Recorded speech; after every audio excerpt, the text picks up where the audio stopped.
SC రిజర్వేషన్ల వర్గీకరణను సాధించిన మహాజన నేత మాన్యశ్రీ మందకృష్ణ మాదిగ గారిని స్వార్థపరులు ఎస్సీ వర్గీకరణకు వ్యతిరేకంగా పోరాడుతున్నటువంటి ఎవరైతే వ్యతిరేకులు ఉన్నారో మాల మనవాదులు మందకృష్ణ మాదిగ గారిని వ్యక్తిగతంగా విమర్శించడాన్ని మాదిగ స్టూడెంట్ ఫెడరేషన్ మేము తీవ్రంగా ఖండిస్తున్నాం.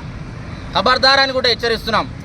ఎందుకంటే భారత రాజ్యాంగం సుప్రీంకోర్టు ద్వారా 30 సంవత్సరాల ఆకాంక్షని ఎస్సీ వర్గీకరణకు అనుకూలంగా ఈరోజు ఆగస్టు 1న తీర్పిస్తే దాన్ని ఓర్చుకోలేని మాలలు ఎస్సీలో ఉన్నటువంటి 58 ఉపకులాలు తమ రిజర్వేషన్ అనుభవించడాన్ని ఓర్చుకోలేక ఈరోజు వారి యొక్క ఒక్కర బుద్ధితో ఎస్సీ వర్గీకరణకు వ్యతిరేకంగా పరేడ్ గ్రౌండ్లో మీటింగ్ పెట్టడం జరిగింది. ఆ యొక్క మీటింగ్ పెట్టడంలో ప్రధానంగా మందకృష్ణ మాదిగ గారినే సామాజిక ఉద్యమ నేత మందకృష్ణ మాదిగ గారిని టార్గెట్ చేసుకొని వాళ్ళు వ్యక్తిగతంగా విమర్శలు చేయడాన్ని తీవ్రంగా ఖండిస్తున్నాం. మీ తీరు మార్చుకోకపోతే ఖచ్చితంగా